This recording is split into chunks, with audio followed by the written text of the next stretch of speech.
अभी अभी Israel, Hamas और गाजा की तरफ से इस वक्त की सबसे बड़ी खबर, बड़ी अपडेट निकलकर सामने आ रहा है कि एक छोटा सा मामूली संगठन हमास ने इजराइल पर किया।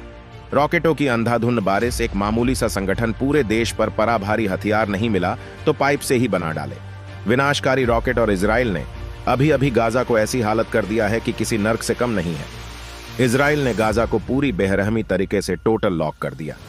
इसका मतलब खाना, दवाइयों, पानी की सप्लाई और बिजली का कट ऑन ऑफ कर दिया। इजराइल ने गाजा पर लगातार बमबारी कर रहा, जिससे ऐसी जानकारी बाहर निकलकर आया कि हमास, एक मामूली सा संगठन, ने एक ताकतवर देश इजराइल को होश उड़ा दिया है। इजराइल और हमास के बीच पिछले 2 हफ्ते से जंग चल रहा है। इस युद्ध में हमास ने अपनी ताकत का जो नमूना दिखाया है, उससे पूरी दुनिया हैरान है। जिस तरह से हथियार और टेक्नोलॉजी का इस्तेमाल हमास इस लड़ाई में कर रहा है कि लोगों की सोच से भी ज्यादा भयानक है। ऐसे में सवाल उठना लाजमी है कि हमास इतना ताकतवर कैसे हो गया, कौन सा देश इसे आधुनिक हथियारों की सप्लाई दे रहा है, और किस तरह हमास के लड़ाके खुद की रॉकेट बना रहा है, और साथ ही इसके सर पर किसका हाथ है। सब कुछ आज हम आपको इस वीडियो में बताने वाले हैं, इसलिए वीडियो को अंत तक जरूर देखिए। इससे पहले आप मेरे चैनल को सब्सक्राइब नहीं किए हैं तो प्लीज कर दे और बेल आइकॉन को ऑल पर सेलेक्ट कर दे, जिससे आपको ऐसा ही न्यू अपडेट मिल सके। मित्रों, पहली बार जीके विजिट के इस नए एपिसोड में आपको एक बार फिर से स्वागत है। तो चलिए दोस्तों, हम अपने टॉपिक पर आते हैं। दोस्तों, युद्ध का परिणाम शांति नहीं बल्कि विनाश होता है, और यह चीज हम इतिहास में 1-2 बार नहीं बल्कि हजारों बार देख चुके हैं। लेकिन फिर भी इंसान धर्म, सत्ता और ताकत के लालच में युद्ध करने से बाज नहीं आता है। अभी दुनिया रसिया यूक्रेन बार से उठा ही नहीं था कि इजराइल और हमास के बीच जंग छिड़ गया। हमास आज जो इस लड़ाई में फिलिस्तीन का पक्ष रख रहा है, एक छोटा इस्लामिक संगठन है जिसे 35 साल पहले 1987 में बनाया गया था। मुख्य रूप से देखा जाए तो यह लड़ाई यरूशलेम को लेकर चल रहा है, जो यहूदियों, मुसलमानों और ईसाइयों तीनों ही धर्मों के लिए पवित्र जगह है, और किसी भी धर्म के लोग इस जगह को छोड़ने के लिए तैयार नहीं है। फिर भी यरूशलेम को लेकर चल रहे विवाद का इतिहास बहुत ज्यादा पुराना है, इसलिए हम इसकी गहराई में नहीं जाएंगे। फिलहाल वो हालात हमारे सामने है, वह यह है कि हमास और इजराइल के बीच पिछले 2 हफ्ते से जंग चल रहा है, जिसमें 5000 से ज्यादा लोग अपनी जान गंवा चुके हैं। साथ ही इस लड़ाई में दोनों ही पक्षों को अरबों खरबों डॉलर की संपत्ति का भी नुकसान हो चुका है। मरने वाले लोगों में सिर्फ सिपाही या हमास के लड़ाके ही नहीं, बल्कि हजारों मासूम और बेकसूर लोग भी हैं जो किसी हाल में जंग नहीं चाहते हैं। न जाने कितने ऐसे परिवार हैं जो पूरी तरह खत्म हो चुके हैं। यहाँ तक कि छोटे छोटे मासूम बच्चों पर भी इस जंग का कहर नर्क की आग बनकर बरस रहा है। जैसा कि हमने कहा कि युद्ध सिर्फ विनाश लेकर आता है, और इस लड़ाई में जो विनाश हमास ने मचाया है, उससे इजराइल समेत पूरी दुनिया हैरान है। इजराइल को हमेशा ही दुनिया के ताकतवर देशों में शामिल किया जाता है, लेकिन हम आज के इस मामूली से संगठन ने पूरे देश को बैकफुट पर धकेल दिया है।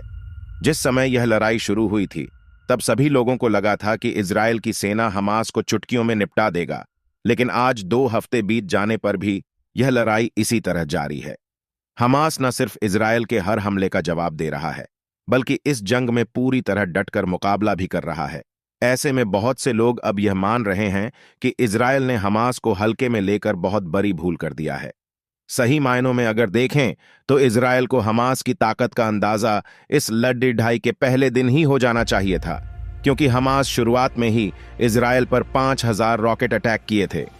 इससे साफ पता चलता है कि हमास के पास खतरनाक हथियारों की कोई कमी नहीं है।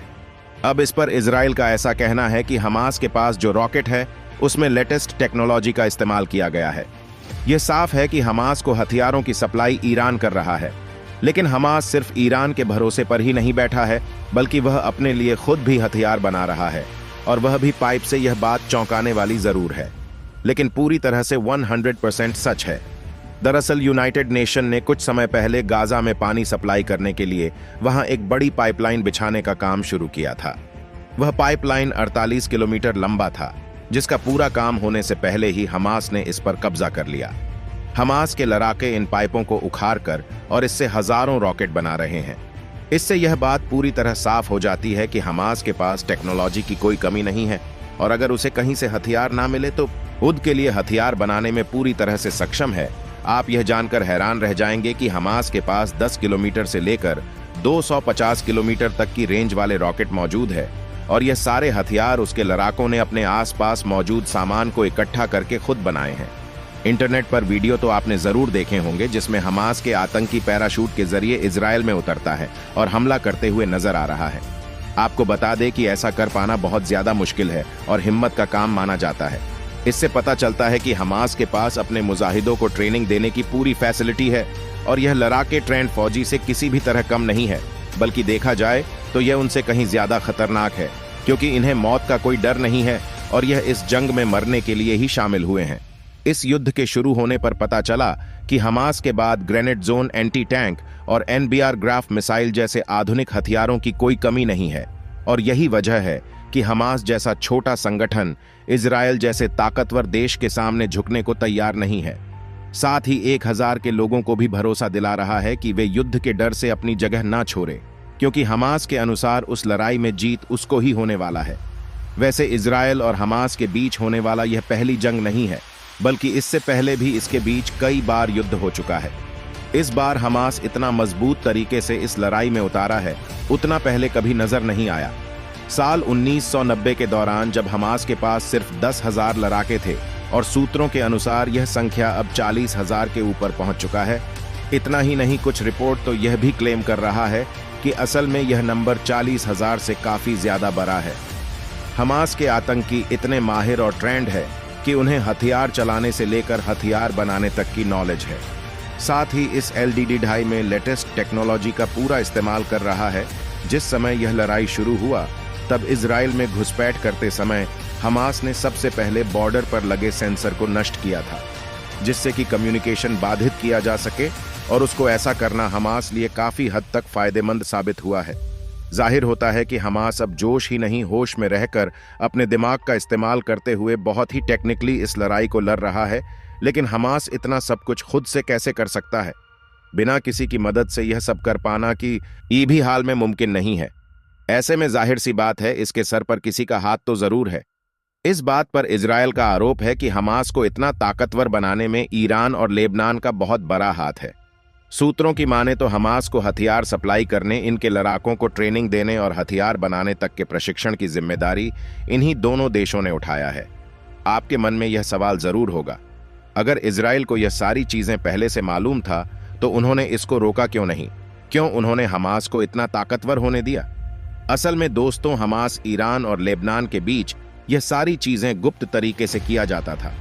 हथियार सप्लाई करने के लिए उन्होंने गुप्त सुरंग बनाया हुआ था, जिनके बारे में इजराइल के इंटेलिजेंट एजेंसी मौसाद को भी भनक नहीं था, और ये सब चीज में जानकारी तब हुई जब जंग पूरा छिड़ गया था। अब तक की बात करें तो इस युद्ध में हजारों लोगों की जान जा चुका है कि और दोनों तरफ से फिलहाल की लड़ाई थमती हुई नहीं दिखाई दे रहा है। दुनिया के कई देश युद्ध को खत्म करने की कोशिश में लगे हुए हैं। जब दो देश आपस में लड़ते हैं तो नुकसान पूरी दुनिया को होता है। इजराइल के लिए किसी अग्नि परीक्षा से कम नहीं था।